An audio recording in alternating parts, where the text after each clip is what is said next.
population of 130 million people, only 800,000, that is not even 1 million, pay tax. And out of those 800,000, 500,000 are government servants, so that tax is deducted at source. And that comes to only 300,000. And I kept telling my machinery that just take the big cities, Islamabad, Lahore, Karachi, you know, the big cities. And I said, go out there and see if there's a man who has a Land Cruiser. A Land Cruiser costs $200,000 in Pakistan.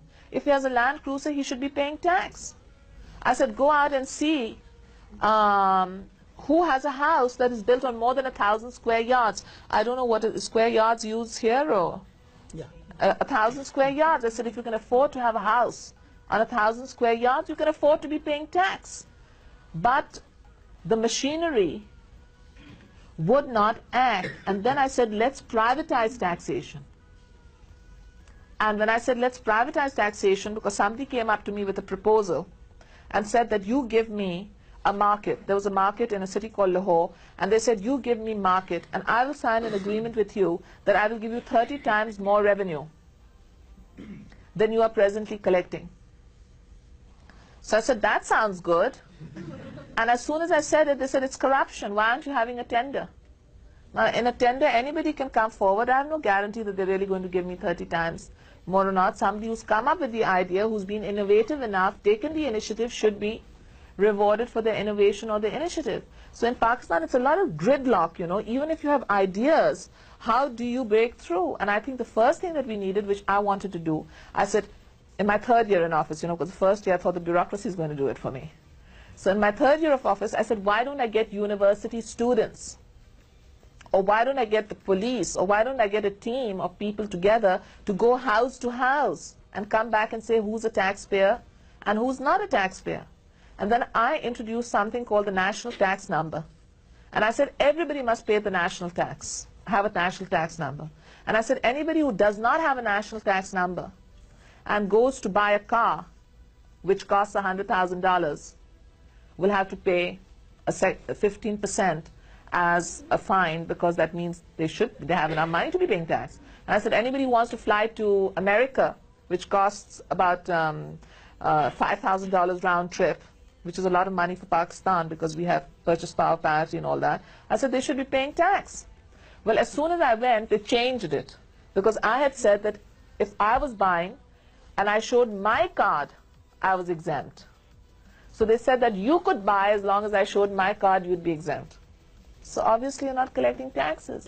So I think what we need to do is have a legislation which is broad-minded, with the opposition and the government equally represented. And I think what we need to do is crack down on people who are living so overtly, ostentatiously. I mean, it's really sickening that one has so much poverty on one side, and then we have so much affluence on the other side, and we have only 800,000 taxpayers. I mean, have affluence. I'm one of those people, I say, if you work hard, it's your money. Do what you want with it, but pay your dues. And if you pay your dues, I have no problem.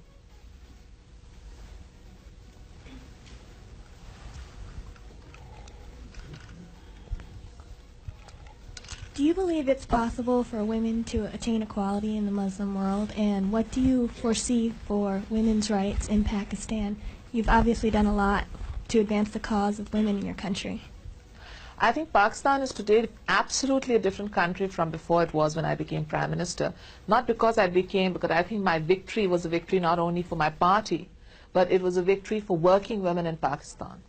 Before, Pakistani women could become air hostesses, but they couldn't really work, or nurses. I mean, these were the two jobs for women. Now suddenly, ever since we opened the Women's Bank, we have women running bakeries, we have women running boutiques, women running exercise parlors and beauty salons, and we have a proliferation, furniture shops. I mean, you'd be surprised, the furniture shop market is dominated today by Pakistani women. So a lot of urban women are coming out and working in Pakistan. But you know, there's a big resentment against it. I found that even as women work, it's resented very strongly by men. And I found that resentment all along. I found it with ordinary people. And I couldn't, I mean, my supporters were fine, but you know, like my supporters are about 37% of the population normally. So that means 73% of the population does not agree with what we are doing. And that makes me feel very sad. You know, like when we started recruiting the 100,000 lady health workers, everybody said, oh, where are you going to get the women from?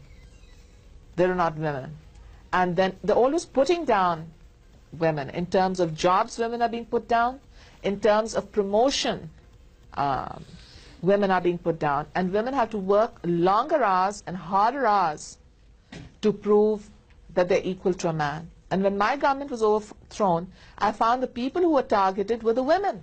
I mean, you'll be surprised to know that I had a managing director of the Pakistan television who was a lady. She's been put on an exit control list. She's not been allowed to leave the country. Her husband is a diplomat. He hasn't been given a posting. I had a secretary of women's development who negotiated Pakistan's admission, the signing of CEDAW at the Beijing conference on women. And they instituted a case against her and made that poor woman go from city to city and courtroom to courtroom with lawyers. She was not a rich woman. She had to spend money hiring lawyers to try and get her from one place to another. Then I had a social sector secretary called Shanaz Wazir Ali. She was opened up for investigations. And then, do you believe my hairdresser was also put on the list for investigations? I was horrified when I went to her. So this, when women are obviously made a target of victimization, then this discourages women from working. So in Pakistan, although women have made many gains, we have not overcome prejudice in men, and we have not even overcome prejudice in many women. Now I'll tell you something surprising, that it's not only men who are against women, but the painful part is that often women are against women. And we'll have people who are, whose sons are getting married, and they'll say, I don't want that as a daughter-in-law. She's a working woman. She's going to neglect your house. She's going to neglect your children. She's not going to take care.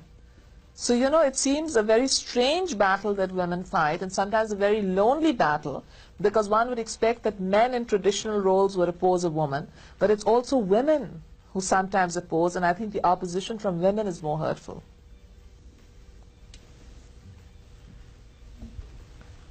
I was curious. Okay, I was curious how you think that the repealment of the 8th Amendment will affect the stability of the government in Pakistan. I think the repeal of the 8th Amendment was a very big moral vindication for us, because really it was my party that had been the victim of the 8th Amendment. The last party had been restored to power and resigned. But I don't think the government in Pakistan is very stable, even though they have a 90% majority in parliament, but it's a majority that the election commission says took place. There have already been riots in different parts of the country. The law and order situation has deteriorated, and the country is heading towards a financial collapse. I wrote a letter to the Prime Minister, and I said the government and the opposition should really get together to discuss the issue of corruption, because it's become a very important political issue in Pakistan. The reason that it's become an important political issue is that people feel that unemployment and inflation will go if corruption goes. Now obviously eliminating corruption will give some dividends, but unemployment and inflation will go only when we deal with demography and debt. And the Prime Minister has not yet responded, and that's why I said I also wish you good luck, because I know that the situation is that there are certain forces which are very militant, and they want democracy to fail, and they want a pluralistic system to fail, and they want to say we've had Benazir twice and we've had Nawaz Sharif twice, and both of them were corrupt, and there was unemployment in both times, and there was inflation in most times. Because the Prime Minister comes from the majority province of the Punjab, I think he has a 50-50% chance of surviving. But the odds are heavily weighted against him. And I think it will only be by April 1998 that we will know whether Pakistan has got political stability or not. Because I think that if he crosses into 1998, then we will enter a period of relative stability. Due to the time constraints, we have to have, this will be the last question. I wanted to ask about if you can care to comment on the general lack of economic development that has taken place in Pakistan and in India. A lot of people will say that maybe these countries have failed to advance because of Cold War politics, because of huge populations, and all these other conflicts that have taken place, and the lack of democracy. But you know, I give you South Korea, that was the greatest scene of the Cold War conflict. Indonesia has a large population. Thailand, Singapore, Malaysia.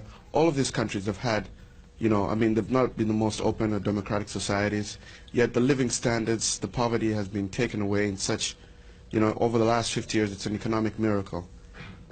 Why has this not happened in Pakistan, maybe in India? Would you care to comment on that? Well, I can't answer for India, but I can tell you that Pakistan had tremendous amounts of foreign and military assistance, foreign military and economic assistance, and that was a real window of opportunity for us.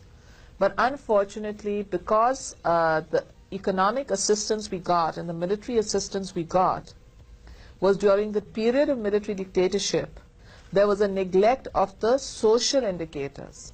Money didn't go in for education, it didn't go in for health, it didn't go in for childcare, it didn't go in for the dignity of women. So if we have a workforce that is poorly trained, that is poorly educated, and that is largely malnourished and therefore prone to falling ill, obviously our economy is not going to grow. Now the days of dictatorship are over, but the days of foreign military and economic assistance are also over. So the bonanza years are over, and we are finding it difficult to deal with the situation, because now we have to buy planes, whereas we got them first in assistance. Now we have to buy wheat, although first we got it free in assistance. But if I look at Indonesia and Korea, I don't know about Korea. If I look at Indonesia, I think they were able to put their political disputes on the back burner. India and Pakistan were not able to put their political disputes. Not yet. Not yet. So maybe one of the reasons that they developed economically was because they put the political disputes on the back burner, and we didn't. So we spent too much than we would otherwise on keeping an alert, a defense alertness.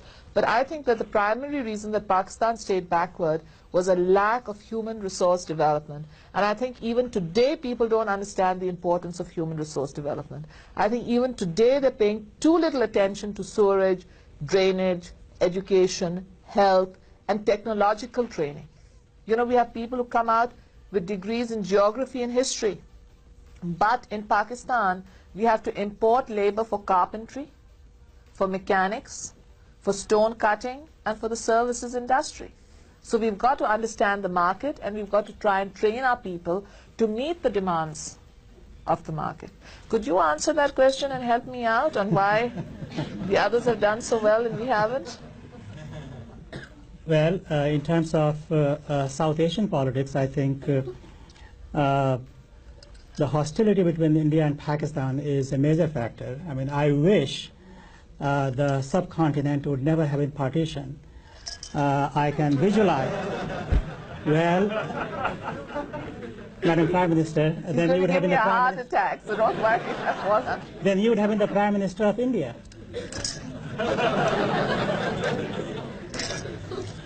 Oh dear, I'm sorry I asked you to answer that. Can I take it back? Well, the hour went by very fast. I still see there are so many hands, and the Prime Minister perhaps will be willing to answer all the questions, but our plane leaves at about 2:40, and we have to go for lunch. I would like to thank the Prime Minister from the bottom of our hearts to take the time, and I know that you have traveled all the way from Pakistan, and I'm sure that during this hour you have converted many more hearts, and there will be many students coming to me tomorrow and the next week and asking me if there's a possibility that they would be going to Pakistan, if not to India. Thank you very much. In the South Asian tradition, I will say namaskar. Thank you. Oh, thank you. But it'll be It's nice. very nice. Thank you. Thank you very much. Thank you. All right.